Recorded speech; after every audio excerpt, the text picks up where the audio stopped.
둘째 날 빗속에서도 유권자들의 투표권 행사가 이어졌습니다. 민주당 박영선 서울시장 후보는 청년 공동주택을 돌아보며 청년 표심 잡기에 나섰고 국민의힘 오세훈 후보는 강남을 찾아 부동산 민심을 공략했습니다. 공수처가 이성윤 중앙지검장을 이른바 에스코트 조사한 의혹을 수사 중인 검찰이 공수처 청사 내부 CCTV 영상을 보존해달라고 공식 요청했습니다. 청사 CCTV 보존 기간은 한 달로 나흘 뒤인 오는 7일 자동 삭제됩니다. 코로나19 신규 환자가 4일째 500명대를 기록해 방역당국이 4차 유행을 경고했습니다. 백신 수급 속도도 계획보다 늦어지면서 정부는 2차 접종 물량을 당겨서 1차 접종자를 확대하기로 했습니다. 광주의 한 LPG 충전소에서 큰 폭발과 함께 불이 났습니다. 사고 당시 인근 건물 유리창도 깨질 정도로 폭발 충격이 컸는데 남아있는 가스 탓에 진화에 어려움을 겪고 있습니다.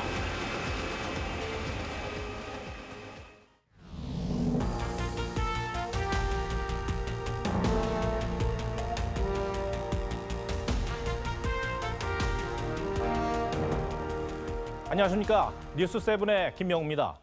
앵커를 맡았던 박정훈 정치부장에 이어서 오늘부터 뉴스7 진행을 하게 됐습니다. 이제 4월 7일 재보궐선거가 4일 앞으로 다가왔습니다. 어제부터 이틀 동안 진행된 사전투표는 조금 전 6시에 마감됐습니다. 장대비가 오는 주말인데도 유권자들의 참여 열기가 뜨거웠습니다. 선관위가 집계한 사전투표 최종 투표율은 20.54%로 작년 총선과 지난 대선에 이어 사전투표로는 역대 세 번째로 높았습니다. 자, 이런 사전투표율이 여야 어느 쪽에 유리하게 작용할지는 잠시 뒤에 자세히 전해드리겠습니다. 첫 소식은 선거 전 마지막 주말 여야 후보들의 치열한 유세 현장부터 전해드리겠습니다. 차정승 기자입니다. 청년층 표심을 집중 공략하고 있는 민주당 박영선 후보는 안암동 청년 공공주택을 찾았습니다. 청년 창업가들을 위한 직주 일체형 주택을 돌아본 박 후보는 청년주택 2만 호 공급을 약속했습니다. 대학가가 있는 밀집 지역에 이런 직주 일체형 청년주택을 지으면 굉장히 청년들한테 도움이 많이 될 것 같아요. 박 후보는 청년층에 매월 5GB의 데이터 무료 제공도 공약했습니다. 1번 엄지척. 국민의힘 오세훈 후보는 부인 송현옥 세종대 영화예술학과 교수와 함께 집 근처 자양삼동 주민센터에서 사전투표를 했습니다. 강남 유세에선 여당이 일방 통과시킨 임대차 3법과 정부의 공시지가 상향 조치를 비판했습니다. 여러분, 이 정부 해도 너무하는 정부 아닙니까? 강남에 집 한 채 있는 사람들이 무슨 나라의 죄인입니까? 오세훈 후보는 용산역 유세에 함께한 안철수 대표와 서울시 공동경영 약속을 재확인했습니다. 어제 사전투표를 마친 부산시장 후보들도 강행군을 이어갔습니다. 김영춘 후보의 유세 현장에는 이낙연 상임선대위원장 등 당 지도부가 나서서 지원 사격을 했고 박형준 후보 유세엔 유승민 전 의원이 함께했습니다. TV조선 차정승입니다. 이처럼 두 후보가 정책 대결과 정권 심판론으로만 맞선 건 아닙니다. 사전투표 마지막 날인 오늘도 민주당은 오세훈 후보의 내곡동 땅 논란을 집중 제기하며 사퇴하지 않으면 중대 결심을 하겠다고 했습니다. 야당은 박영선 후보가 참여한 유튜브 방송에서 헌법상 비밀투표 원칙을 훼손하는 발언이 나왔는데도 박 후보가 방관만 했다며 책임론을 제기했습니다. 양측의 공방은 황정민 기자가 정리했습니다. 네, 반갑습니다. 박영선 후보가 출연한 유튜브 방송에서 한 출연자가 선거 참관인이 기표 내용을 민주당 의원에게 알려줬다는 취지의 발언을 합니다. 투표 참관인들이 있잖아요. 그러면 이제 봉투 넣을 때 대충 보거든. 민주당 쪽이 강북 이쪽 몇몇 의원들을 통화를 해보니까 우리 쪽이 이긴 것 같다. 느끼면은 한 55대 45 정도로. 비밀투표를 규정한 헌법과 선거법을 명백히 위반한 행위라는 지적이 나왔습니다. 옆자리에 박 후보가 별다른 제지를 하지 않자 야당은 박 후보가 위법한 발언을 방관했다며 선관위 조사를 촉구했습니다. 선관위의 철저한 조사를 촉구합니다. 심판의 힘을 모아주십시오. 또 출연자 상당수가 박원순 전 시장 성추행 피해자에게 2차 가해성 발언을 했다며 2차 가해 집단 결집이 선거 전략이냐고 비판했습니다. 오세훈 후보는 내곡동 땅 투기 의혹에 추가 증언자가 나왔지만 연이틀 사실이 아니라고만 했습니다. 민주당은 말 바꾸기로 거짓말이 탄로나니 해명을 회피하고 있다고 비판했습니다. 투표일까지 묵비권을 행사하며 침대 축구를 할 작정입니까? 박 후보 캠프 전략기획본부장인 진성준 의원은 오 후보가 해명하지 않을 경우 중대 결심을 하겠다고 했습니다. 이에 대해 야당에서 중대 결심이 박 후보 사퇴냐고 하자 후안무치한 발상이라며 사퇴할 사람은 오 후보라고 맞받았습니다. TV조선 황정민입니다. 이번 선거에선 선관위의 공정성에 대한 논란이 유난히 많이 제기되고 있습니다. 선관위가 3,100여 명에 이르는 전 직원을 대상으로 정당한 직무 수행에 따른 민형사 소송에 대해 최대 3천만 원까지 지원해주는 배상 책임보험 가입을 추진 중인 것으로 확인됐습니다. 야당에선 선관위가 편파성을 자인한 것이라고 비판했습니다. 권은영 기자입니다. 헌법기관인 선관위가 전례 없는 전 직원 배상 책임보험 가입을 추진 중입니다. 직원이 정당한 직무를 수행하다 민형사 소송을 당했을 때를 대비해 민간보험사에 보험을 들겠다는 겁니다. 보장 기간은 2015년부터 2021년까지. 오는 7일 재보선은 물론 지난 두 차례 총선과 대선, 지방선거가 모두 포함됩니다. 선관위 전 직원 3,170명이 소송을 당하면 손해배상금과 변호사비 명목으로 한 건당 최대 3천만 원까지 보험금을 청구할 수 있습니다. 선관위는 조달청을 통해 두 차례 입찰을 실시해 유찰됐으나 추가로 입찰 공고를 진행 중이라고 밝혔습니다. 야당에선 선관위가 그동안 얼마나 편파적이었는지 스스로 인정한 꼴이라고 비판했습니다. 위법성 시비가 붙을 수 있는 일을 진행했던 기관들이 앞다투어 면피성 보험 열차에 올라타는 건 아닌지 우려스럽습니다. 선관위는 현재도 소송 지원 제도를 운영하고 있지만 지원 범위 등의 한계로 업무 수행에 애로가 발생해 보험 가입을 추진 중이라고 해명했습니다. 선관위는 올 들어 교통방송에 일합시다의 캠페인과 민주당의 파란색 당색과 비슷한 선거 홍보물에 대해 문제 없다고 한 반면 서울시장 보궐선거 외하조 성평등에 투표한다는 문구는 불허해서 야당의 비판을 받았습니다. TV조선 권은영입니다. 이틀간 진행된 4.7 재보궐선거 사전투표가 조금 전 저녁 6시에 끝이 났습니다. 이 사전투표율이 매우 높게 나왔다고 하는데요. 여야 어느 쪽에 유리한 건지 분석을 해보겠습니다. 자, 최 기자. 네. 몇 퍼센트 나왔습니까? 네, 20.54%로 집계가 됐습니다. 방금 전에 결과가 나왔는데요.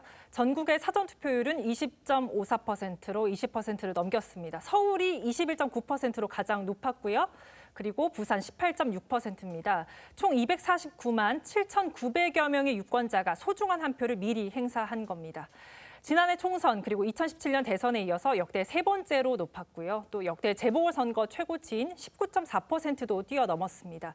보통 선거 관심도가 대선, 총선, 지선 순인 것을 감안을 하면은 지자체장 재보궐선거인데도 꽤 높게 나왔다고 볼 수 있겠습니다. 최원희 기자, 오늘 사실 날씨가 굳었잖아요. 네. 비가 많이 오고 그래서 투표율이 낮지 않을까 이런 생각도 했었는데 이렇게 투표율이 높았던 이유 어떻게 분석합니까? 일단 선거 당일이 휴일이 아니다 보니까 네. 이제 미리 시간 될 때 한 표를 행사한 유권자들이 좀 많았을 것이란 분석이 나오고요.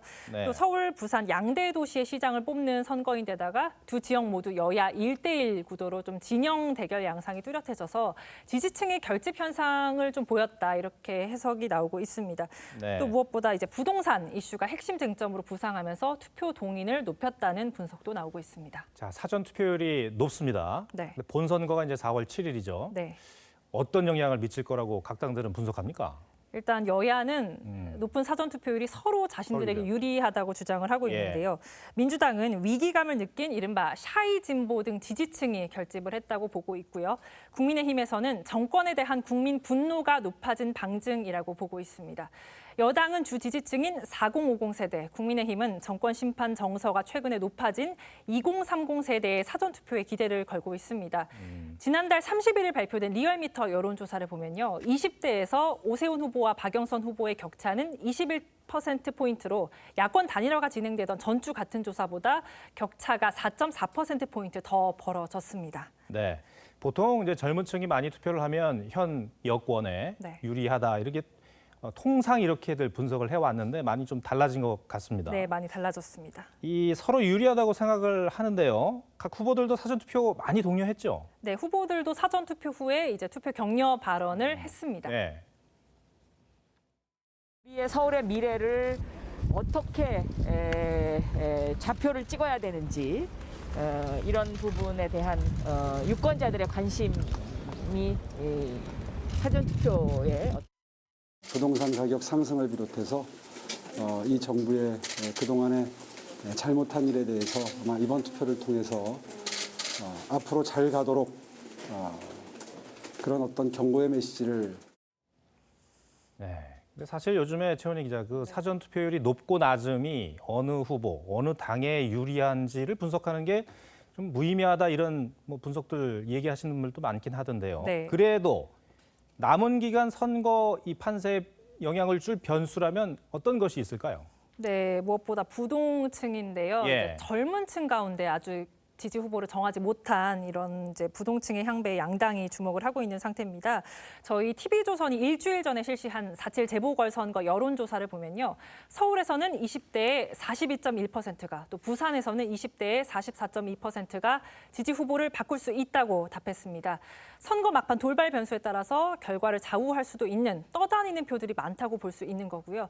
또 전체적으로는 선거일까지 지지 후보를 바꾸지 않겠다는 응답이 서울과 부산에서 모두 80%를 넘었지만 또 7일 선거 당일에 얼마나 투표장에 나설지가 또 가장 중요하다고 볼 수 있겠습니다. 알겠습니다. 정치부 최원희 기자한테 분석 들었습니다. 고맙습니다.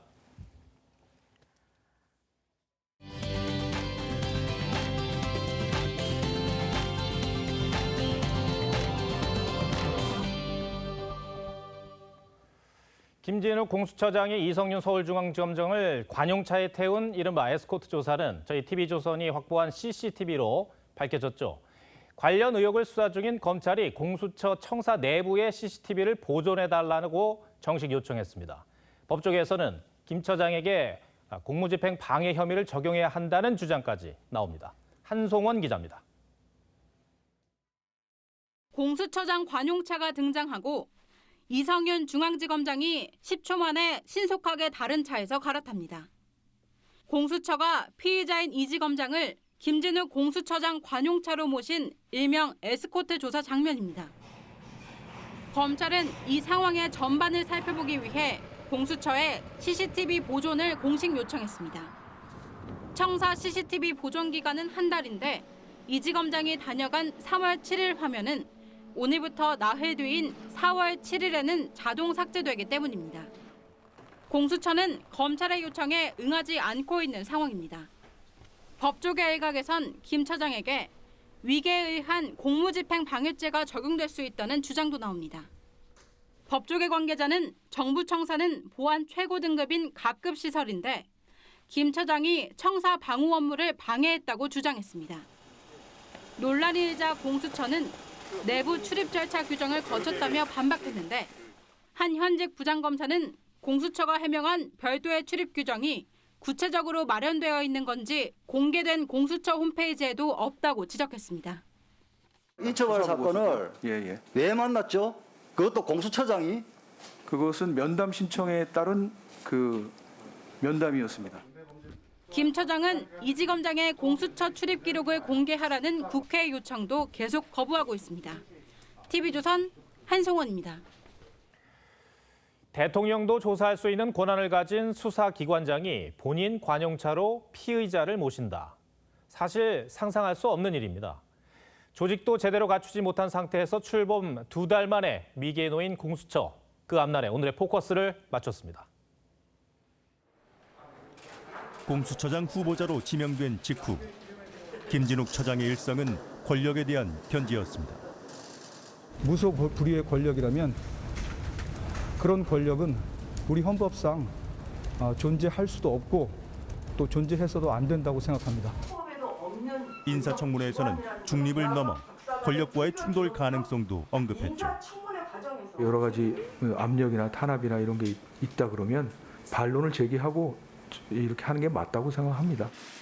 공수처장 취임식에서는 공정과 성역 없는 수사를 천명했습니다. 고위공직자의 비리를 성역 없이 수사함으로써 공정한 수사를 실천해야 할 것입니다.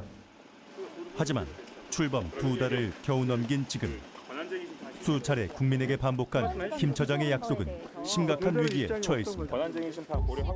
핵심은 피의자 신분인 이성윤 서울중앙지검장에 대한 휴일 에스코트 조사.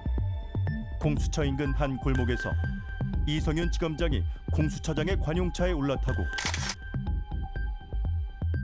1시간 20분 뒤 같은 자리로 돌아와 두리번거리며 내리는 모습이 CCTV에 포착됐죠. 공수처는 보안상 조치였을 뿐이라고 해명했지만 이 지검장은 공수처가 요구한 절차와 방법에 따랐다며 책임을 돌렸습니다.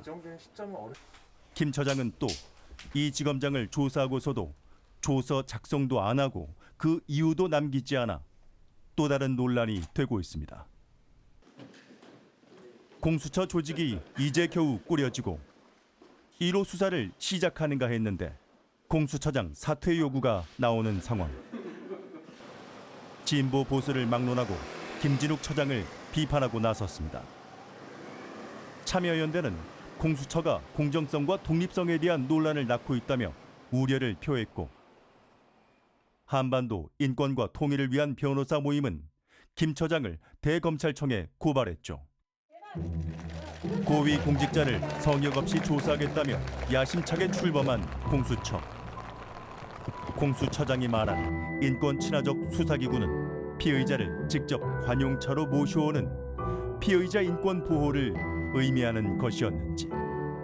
국민의 신뢰를 받는 인권 친화적 수사기구로 자리매김하기 위해서는 공정한 수사를 실천하는 수사기구로 태어나야 할 것입니다.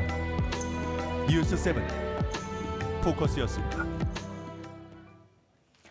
네, 오늘 새벽 광주의 한 LPG 충전소에서 큰 폭발과 함께 불이 났습니다. 사고 당시 주변 건물 유리창까지 깨지면서 주민들은 폭탄이 터진 줄 알았다며 놀란 가슴을 쓸어내렸습니다. 인명피해는 없었지만 남아있는 가스 때문에 지금도 진화 작업에 어려움을 겪고 있습니다. 박건우 기자입니다. 큰 폭발이 일어나면서 건물 전체가 흔들립니다. 잔해가 사방으로 흩어진 뒤 갑자기 불기둥이 치솟습니다. 오늘 새벽 1시 26분쯤 광주시 광산구 한 LPG 충전소에서 큰 폭발과 함께 화재가 발생했습니다. 폭탄 터진 소리 굉장히 크게, 그리고 또 한편으로는 울리면서 지진이 일어난 것처럼 그런 진동도 느꼈고요. 폭발의 충격으로 충전소 사무실과 차량 등이 불에 타고 인근 건물 유리창도 산산조각 났습니다. 화재 현장에 소방 인력 160명과 소방 장비가 동원됐지만 추가 폭발 위험 때문에 진화 작업은 난항을 겪었습니다. 소방대원들이 날이 밝도록 살소차를 동원해 물을 뿌리고 있지만 이 LPG 저장 탱크에서는 불길이 거세게 치솟고 있습니다. 폭발은 20톤 용량 LPG 지하 저장 탱크에서 시작된 것으로 추정되는데, 탱크 안에 있던 가스 3톤가량이 불쏘시개 역할을 한 것으로 전해졌습니다. 가스로 인한 폭발 사고로 이렇게 화재가 난 걸로 그렇게 저희들은 추정을 하고 있습니다.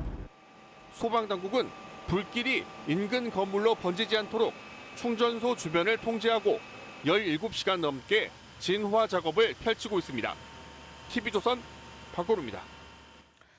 경찰이 서울 노원구의 한 아파트에서 새 모녀를 살해한 혐의를 받는 20대 남성에 대해 구속영장을 신청했습니다. 이 남성의 신상을 공개하라는 청원에 20만 명 넘게 동의하는 등 공분이 커진 상황인데, 신상 공개 여부를 결정할 위원회는 다음 주 열릴 예정입니다. 황선영 기자입니다. 검은 모자와 마스크로 얼굴을 가린 남성이 형사들에 둘러싸여 경찰서를 나옵니다. 노원구 세모녀 살인 사건의 피의자인 20대 김모 씨입니다. 피해자 집 주소는 어떻게 알아내신 겁니까? 스토킹했다는 거 맞습니까? 왜 범행 이후 이틀 동안 거기 계셨습니까? 리얼 초에 무슨 일이? 경찰은 피해자 김 씨를 어제에 이어 오늘도 다시 불러 조사했고 구속영장을 신청했습니다. 김 씨는 어제 조사에서 살인 혐의를 인정한 것으로 전해졌습니다. 김 씨는 숨진 세모녀 중 온라인을 통해 만난 큰딸을 스토킹하고 집까지 찾아가 큰딸과 여동생, 어머니까지 살해한 혐의를 받고 있습니다. 경찰은 김 씨가 피해자의 아파트를 여러 번 찾았고 아파트 CCTV에서 범행 당일 엘리베이터를 타고 피해자의 집으로 바로 올라간 사실도 확인했습니다. 김 씨의 신상 공개를 촉구하는 국민청원에 23만 명이 넘게 동의한 가운데 경찰은 다음 주 신상 공개 심의위원회를 열기로 했습니다. TV조선 황선영입니다. 방송인 박수홍 씨가 친형에게 30년 넘게 출연료를 떼었다고 주장한 뒤 논란이 커지고 있습니다. 결국 박 씨는 친형에 법적 대응하기로 했습니다. 더 이상 대화로 해결할 의지가 보이지 않아 택한 결정이라고 합니다. 이다솜 기자입니다. 지난달 29일 친형 부부로부터 100억 원에 가까운 출연료를 횡령당했다는 의혹에 그 사실을 인정하며 피해 사실을 공개했던 방송인 박수홍 씨. 결국 오늘 더는 대화를 통한 원만한 해결의 의지가 없는 것으로 판단했다며 오는 5일 고소장에 제출하겠다고 밝혔습니다. 박 씨는 대리인을 통해 친형이 30년 전부터 매니지먼트 회사를 설립해 수입을 일정 비율로 분배하기로 했지만 지켜지지 않았다고 주장했습니다. 또 친형 부부는 회사 법인카드를 생활비로 사용했고 자금을 횡령했다고도 했습니다. 이 밖에 모든 수익이 박 씨의 방송 출연료로만 이루어진 또 다른 법인 역시 박 씨의 지분은 하나도 없었고 지분 전부가 친형 및 그의 가족들로 구성됐다는 사실도 공개했습니다. 앞서 박 씨는 친형 측에게 전 재산 공개를 비롯해 재산 내역 분배를 요구하는 합의안을 제시했지만 친형 측은 이를 받아들이지 않았습니다. 박 씨의 주장에 따르면 양측은 지난 2일 만나기로 했지만 친형 측에서 딸이 아프다는 이유로 약속을 깼고 오히려 박 씨를 비방하는 언론 기사를 양산했다고 했습니다. 박 씨의 친형 측은 해당 의혹을 부인하고 있는 것으로 알려진 가운데 형제의 갈등은 법정으로 이어지게 됐습니다. TV조선 이다솜입니다. 경북 구미에서 숨진 3살 아이 사건, 이 경찰서 역사상 가장 미스터리한 사건 중 하나로 기록되지 않을까 싶습니다. 친모로 지목된 A씨는 자신의 딸이 아니라고 전면 부인하고 있습니다. 그러나 수사당국의 유전자 검사로는 틀림없는 A씨의 딸이라고 합니다. 혹시 유전자 검사가 틀릴 수 있는 것인지 저희 두 앵커가 따져보겠습니다. 자, 오현주 앵커. 네. 수사당국이 그동안에 두 사람 유전자 검사를 한두 번 한 게 아니잖아요. 네, 그렇습니다. 경찰은 국과수에 DNA 검사를 3차례 의뢰했고 모두 A씨가 친모라는 같은 결과가 나왔습니다. 그럼에도 A씨가 친자 관계를 거듭 부인하자 대검과학수사부가 또 검사를 했는데 역시 국과수와 같은 결과가 나왔습니다. 모두 4차례네요. 네, 그렇습니다. 그런데 전문가들 얘기를 들어보니까 유전자 검사가 틀릴 가능성은 없다고 단언을 하더라고요. 예. 그래도 사람이 하는 일인데요. 그럼에도 틀릴 가능성은 거의 없다고 보면 될 것 같습니다. 사람의 유전자는 A, G, C, T 이렇게 4개의 염기로 구성이 되는데 배열 순서에 따라서 곱슬이냐 생머리냐 아니면 쌍꺼풀이냐 외커풀이냐 이런 부분이 결정이 됩니다. 그런데 이런 유전 정보가 담겨 있지 않는 특정 구간도 이렇게 존재합니다. 짧은 염기 서열이 의미 없이 반복되는데 STR이라고 불리는 이 부위를 비교해서 친자 관계를 확인합니다. 네. 오현주 앵커, 유전 정보가 없는데 친자 관계가 어떻게 확인이 되죠? 한번 예를 들어보도록 하겠습니다. AGTC라는 짧은 염기가 반복되는 구간이 있다면 김 앵커는 이렇게 AGTC가 10번 반복되고 저는 AGTC가 5번 반복되는 형식으로 사람마다 반복 횟수가 다릅니다. 네. 이 횟수는 부모로부터 물려받기 때문에 이 구간을 비교하면 엄마와 딸을 확인할 수 있는 것이죠. 근데 우연의 일치로 반복 횟수가 같을 수도 있는 건 아닌가요? 네, 한 구간에서는 그럴 수도 있겠죠. 하지만 이러한 STR 부위를 여러 군데 검사를 합니다. 전문가 이야기 한번 들어보시죠. 늘릴수록 확률이 높아지니까 13군데만 하는 게 아니에요. FBI 처음에 그렇게 지정을 한 적이 있는데 근데 그보다 더 많이 하는 게 일반적이죠. 우리 국과수에서는 20곳 넘게 비교를 했다고 합니다. 네. 그러니까 이 두 사람 같은 경우에는 반복 횟수가 똑같은 부위가 20곳이었다. 예. 이런 얘기가 되는 거죠. 네, 한번 단순 계산으로 보겠습니다. 한 구간에서 반복 횟수가 10번까지 있다고 가정을 하고 또 20개 부위를 비교한다면 오판할 확률이 10의 20승분의 1. 그러니까 1회분의 1이 됩니다. 일반적으로도 참 보기 힘든 정도의 숫자이죠. 다시 말해서 틀릴 확률이 거의 없다는 얘기입니다. 그런데 오윤주 앵커, 국과수가요, 이 정확도를 100%라고 하는 게 아니라 99.9999%라고 하는 이유는 뭡니까? 네, 전문가들의 이야기를 한번 들어보면 자연과학계의 확률 계산에서 100%가 나오지 않을 뿐이지 틀릴 확률은 거의 없다고 합니다. 사실상 100%라는 얘기입니다. 검찰이 이제 이 A씨에 대한 기소를 앞두고 있는 것으로 알고 있는데 고민이 상당히 많다고 해요. 네, 그럴 수밖에 없습니다. A씨의 사체 유기 미수 혐의는 정황과 진술이 확보됐지만 문제는 미성년자 약취 혐의 입증이 어려운 상황입니다.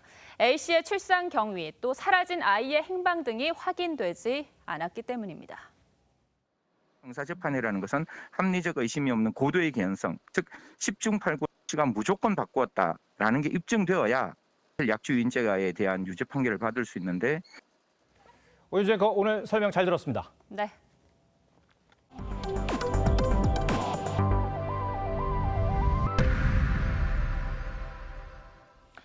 네, 코로나19 신규 확진자는 나흘 연속 500명대를 기록했습니다. 정부는 4차 유행을 우려하고 있습니다. 3차 대유행이 발생했던 지난해 12월 초 흐름을 보면 500에서 600명대를 유지하다가 단번에 1000명대로 뛰어올랐는데 현재 추이가 이때와 비슷하다는 겁니다. 그런데 백신 수급도 예상보다 늦어지면서 정부는 접종 계획을 수정했습니다. 2차 접종분을 앞당겨서 1차 접종자를 최대한 늘리는 게 목표입니다. 박상준 기자입니다. 비닐로 포장된 아스트라제네카 백신 21만 6천 명분이 지상으로 옮겨집니다. 코백스 퍼실리티를 통한 물량 중 일부로 당초 예정된 물량보다 13만 명분 정도 줄었습니다. 정부가 상반기 확정한 도입 물량은 약 904만 명분으로 접종 대상인 1,200만 명에 한참 못 미칩니다. 이에 정부는 2분기 접종 시행 계획을 일부 변경했습니다. 1차 접종만으로도 예방 효과가 상당한 것으로 나온 만큼 2차 접종 물량을 1차 접종에 당겨서 최대한 많은 사람에게 접종하겠다는 겁니다. 집단 발생이 증가하고 여러 가지 위험 요인이 증가하고 있는 상황으로 백신 접종 대상을 신속하게 확대하는 게 필요한 상황입니다. 이에 따라 장애인과 노인 돌봄 관련 종사자의 접종이 4월 중순부터 시작되고 어린이집과 유치원, 초등학교 1, 2학년 교사도 5월에 접종합니다. 대입을 앞둔 고3과 교사도 2분기 접종 대상에 추가됐습니다.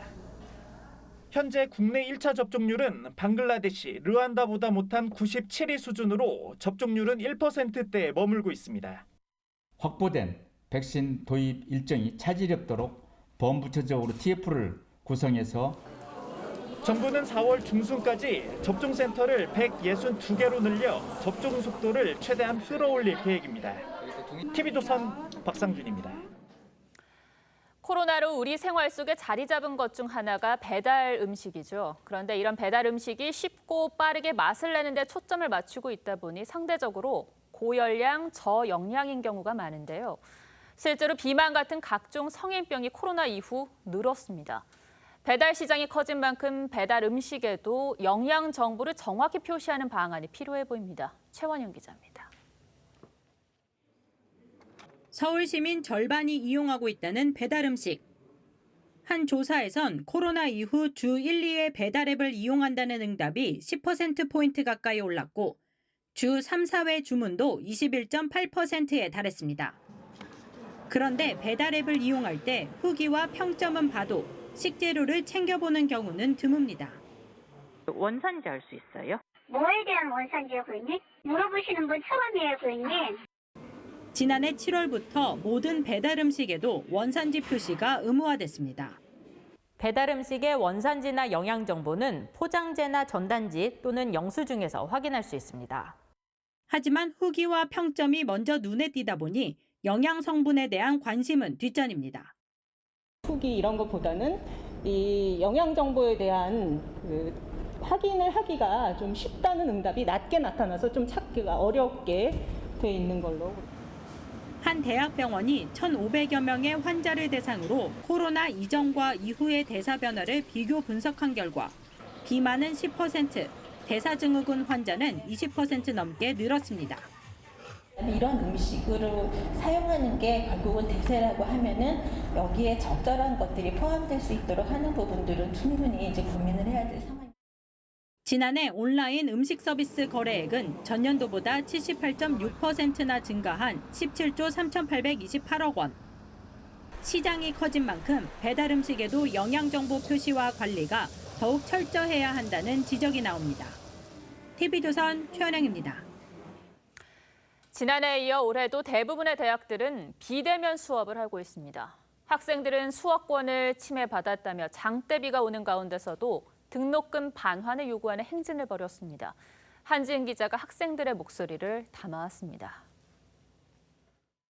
2021년 전국 대학들은 등록금을 반환하라!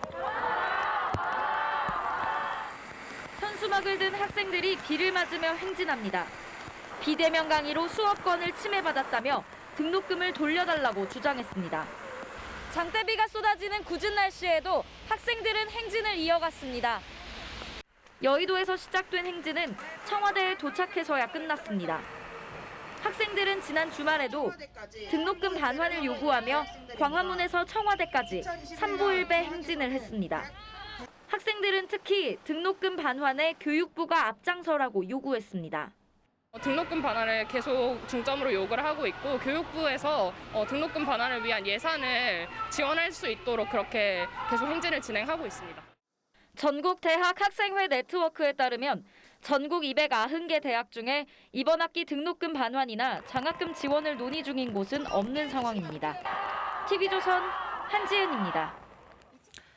지난달 우리 자동차 업계가 미국 시장에 진출한 이래 월간 최다 판매 기록을 세웠습니다. 특히 타이거 우즈가 주행 중에 사고를 냈던 브랜드는 전년 대비 3배 넘게 성장했는데 차량 안전성을 입증하는 게 매출에 큰 영향을 미치는 시대가 됐습니다. 김자민 기자입니다. 지난 2월 타이거 우즈가 전복 사고를 냈던 제네시스의 SUV. 차량이 반파됐지만 내부는 거의 파손되지 않아 주목을 받았습니다. 지난달 미국에서 사고 차량 모델은 1,636대가 팔렸고 제네시스 전체 라인은 3,006대가 팔려 지난해 동월 대비 210%가 넘게 성장했습니다. 현대 기아차는 미국 진출 35년 만에 월간 최다 판매 기록을 세웠습니다. 현대차는 지난달 7만 8천여 대가 팔려 지난해 동월 대비 120% 가까이 성장했습니다. 기아 역시 판매량이 46.5% 늘었습니다. 타이거 우즈 사고로 인해서 안전한 차라는 이미지가 강조되면서 실제로 판매 증진에 상당히 기여를 했다. 지난해 7월엔 박지윤 아나운서 부부가 역주행하는 트럭과 정면 충돌하고도 경상에 그치면서 볼보 SUV의 안전성이 주목받고 판매가 늘었습니다. 차량 안전성이 판매량과 직결되면서 완성차 업계는 차량들의 안전 기준을 부쩍 높이고 있습니다. 벤츠는 신차 출시 전 150건 이상의 충돌 테스트를 거치고 포르쉐는 100만 킬로미터를 오프로드 주행하는 내구 테스트 과정을 공개하는 등 안전성을 강조하고 나섰습니다. TV조선 김자민입니다. 국내 암호화폐 거래소에서 비트코인이 또 최고치를 경신했습니다. 글로벌 시세는 꿈쩍하지 않는데 우리나라만 올라 한 개당 가격이 미국보다 800만 원 넘게 비싸졌습니다. 그 이유가 뭔지 송병철 기자가 보도합니다. 오늘 낮 한때 비트코인의 가격은 7,545만 3천 원, 국내 최고가입니다. 같은 시각 미국 거래소의 시세는 5만 9천 달러, 우리 돈 6,700만 원 선입니다. 우리나라보다 800만 원 가량 낮습니다. 수요가 몰리니까 그런 현상이 생긴다 이런 정도로 나왔더라고요. 실제로 최근 국내 비트코인의 거래는 늘고 있습니다. 암호화폐의 하루 거래 대금은 코스피보다 3조 5천억 원 가량 더 많았습니다. 특히 최근 2030의 젊은 투자자가 대거 몰렸는데 전체의 60%를 차지하는 걸로 추정됩니다. 부동산에 투자할 만큼 목돈이 없어 투자처로 최근 급등한 비트코인으로 대거 몰린 겁니다. 주변에서 이제 하나둘씩 투자하는 사람들 생기고 좀 돈을 버는 걸 보면서 저도 정보를 좀 듣고 같이 시작을 하게 됐어요. 전문가들은 버블 붕괴를 경고합니다. 이른바 김치 프리미엄은 5%가량이 적정한데 현재는 2배인 10% 선까지 오른 상황입니다. 실제 2017년엔 시세가 60%까지 벌어졌다가 한 달 만에 0%로 주저앉았던 적도 있습니다. 많이 사고 있으니까 그게 내재 가치가 없다라고 생각하면은 버블이 터질 수도 있는 거죠. 비트코인이 연초에 비해 2배가량 급등하면서 투기를 우려하는 목소리도 적지 않습니다. TV조선 송병철입니다. 한미일 안보실장이 바이든 정부 출범 뒤 첫 회담을 열고 이 북한 비핵화를 위한 유엔 대북 제재의 완전한 이행에 합의했습니다. 이 3국은 공동 성명에서 민주주의 국가 간 협력에 합의했다고 밝혔는데 이는 중국이 민감하게 받아들이는 내용입니다. 이에 맞서 중국은 오늘 이 한중 외교장관 회담을 열고 전략적 협력을 강조했습니다. 어떤 의미인지 김도형 기자가 보도합니다. 한미일 안보실장들이 워싱턴 DC 인근 아나폴리스의 해군 사관학교에서 첫 상견례를 가졌습니다. 백악관은 회의 후 발표한 공동 성명에서 북한 비핵화를 위한 3국 공동협력 약속을 재확인했다며 유엔 안보리 결의에 대한 완전한 이행에도 동의했다고 밝혔습니다. 바이든 정부의 완전한 북한 비핵화 원칙이 반영된 겁니다. I think his approach would be quite different, and that is not his intention. 우리 정부가 공들였던 미북 대화 재개 노력은 공동 성명에 아예 언급되지 않았습니다.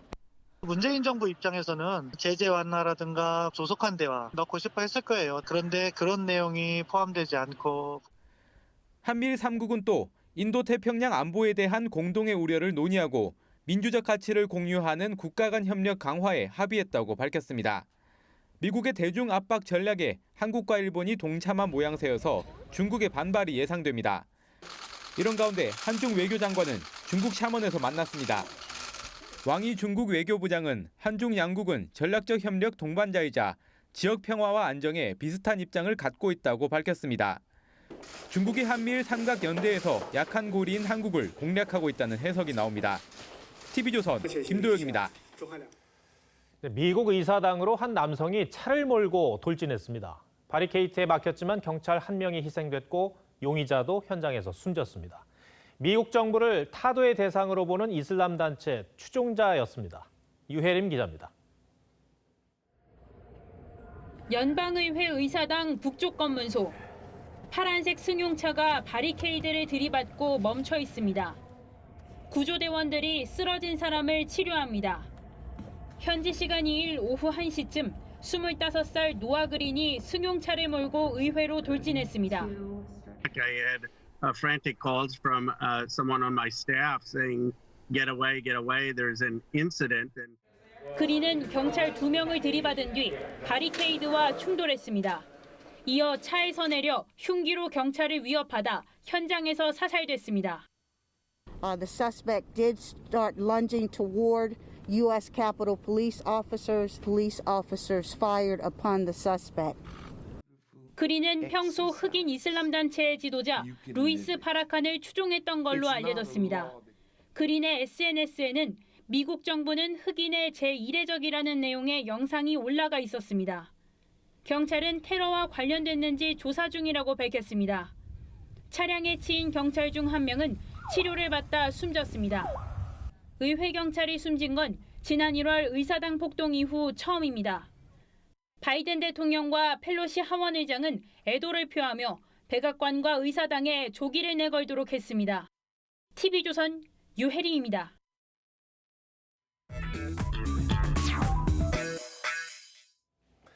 뉴스야 시작합니다. 정치부 홍현주 기자 나와 있습니다. 첫 번째 물음표 보죠. 네, 첫 번째 물음표는 윤석열 이유 있는 침묵입니다. 네. 윤석열 전 검찰총장이 퇴직 이후 첫 공개 행보로 사전투표를 했습니다만 궁금했던 정치 현안 관련 언급은 없었습니다. 홍 기자, 그 이유에 대해서 취재를 좀 했습니까? 네, 어제 윤 전 총장을 향해서 정말 많은 기자들의 질문이 쏟아졌죠. 네. 하지만 윤 전 총장 이 한마디에만 답했습니다. 들어보시죠. 오늘 국친군과 함께 오신 이유가 있을까요? 보시다시피 아버님께서 기력이 전 같지 않아요. 대권 행보로 해석해도 괜찮을까요? 정치적인 본격적 행보를 언제쯤 보이실 예정이실까요? 네, 아무래도 이 기자들이 윤 전 총장의 향후 행보에 대한 질문이 많았는데 전혀 언급을 하지 않았습니다. 네, 그렇습니다. 그 이유는요. 먼저 간단하게는 선거법 위반 우려 때문입니다. 공직선거법에 따르면 이 투표소로부터 100m 안에서 투표 참여를 권유하는 행위가 금지됩니다. 투표 동료성 발언을 이 투표소에서 했다가는 법 위반 소지가 있다는 이야기가 나와서 결국 침묵했다고 합니다. 사실 기자들에게 100m 밖에 나가서 얘기하자고 하기도 애매한 상황이고요. 또 다른 이유가 있습니까?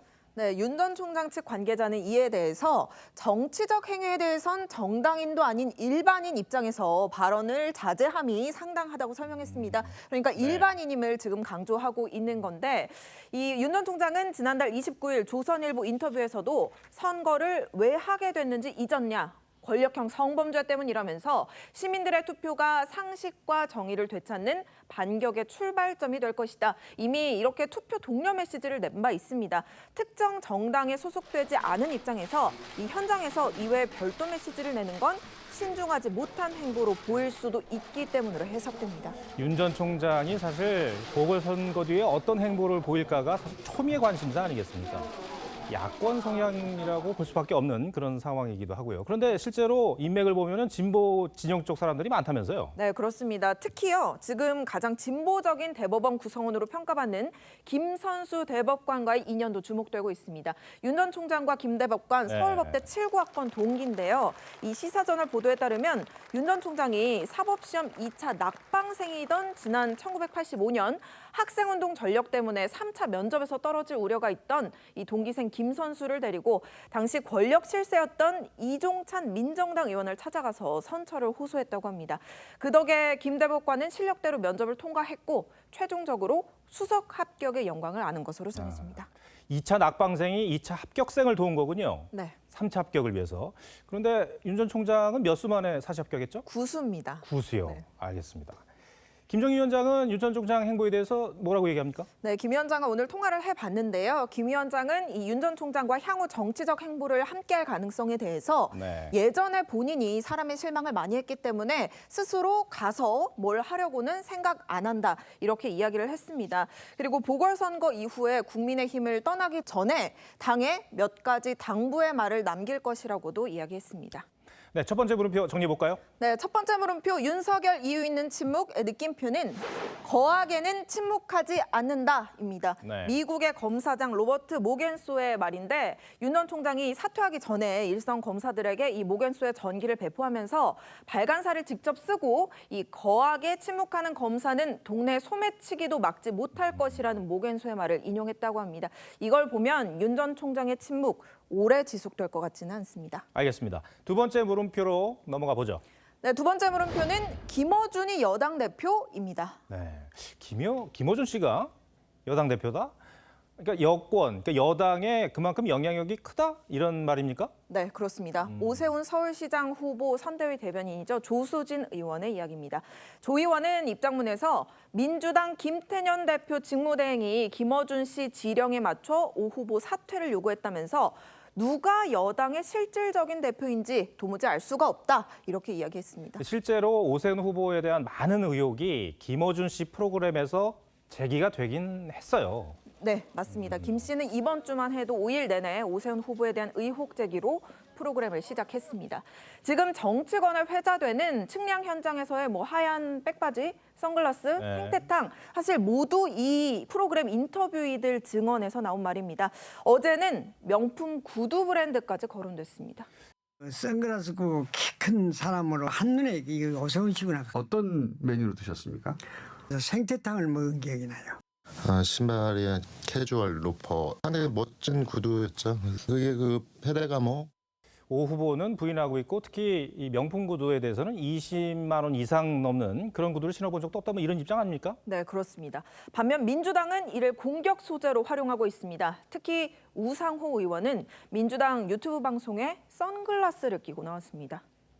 선글라스 끼고 땅 측량한 거 보면 기억이 겸손해진다고 그래서. 그럼 오늘 점심은 또 생태탕 또 제가 생태탕을 제일 좋아하지만 밥맛이 떨어져서. 생태탕집 주인과 아들이 키가 크고 잘생겼더라. 글쎄 저 같은 사람 갔으면 기억을 못했을지 모르는데. 김어준 씨 프로그램에서 이렇게 적극적으로 오세훈 후보에 대한 의혹 제기를 하는 이유가 뭘까요? 네, 이준석 국민의힘 뉴미디어 본부장은요. 오세훈 후보가 당선이 되면 TBS에서 김어준 씨 위치가 흔들릴 때 항변하기 위해서라고 해석했습니다. 앞서 오 후보가 TBS 설립 목적은 교통과 생활정보 제공이라면서 당선 후에 이 프로그램 폐지를 시사했거든요. 그러니까 김어준 씨가 영향력 행사에 나선 거라는 분석입니다. 네, 두 번째 물음표도 정리해보죠. 네, 두 번째 물음표 김어준이 여당 대표의 느낌표는 공정한 공장장을 바라며로 하겠습니다. 이 서울 시민들은 서울교통방송이 한쪽에 치우치지 않는 공정한 뉴스를 방송하길 원하고 있을 겁니다. 네, 잘 들었습니다. 지금까지 정치부 홍현주 기자였습니다.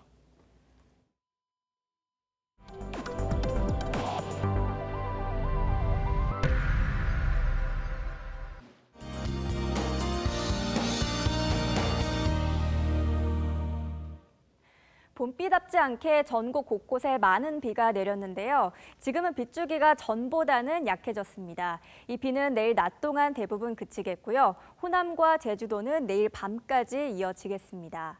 강수량은 이제 동쪽으로 집중되겠습니다. 동쪽 지역에 최고 60에서 80, 그 밖에 서쪽 지역은 최고 30에서 40mm가 되겠습니다. 한편 강원 산간 지역에서는 내일 아침부터 비가 눈으로 바뀌어 내리는 곳이 있겠습니다.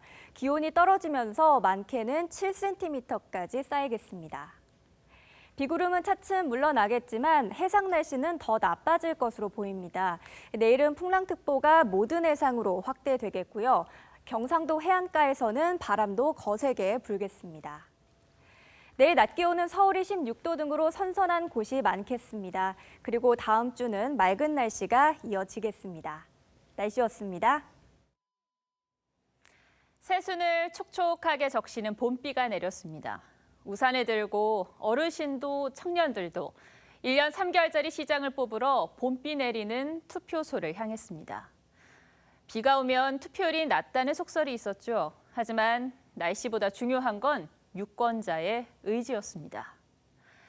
메마른 땅을 적시는 봄비처럼 우리네 팍팍한 삶을 적시는 일꾼이 돼 잘 먹고 잘 살 수 있게 해달라는 소망이 시민들 발걸음을 이끌었겠죠. 이 열망이 닿았길 바라면서 4월 3일 뉴스7은 여기서 마치겠습니다. 시청해주셔서 고맙습니다.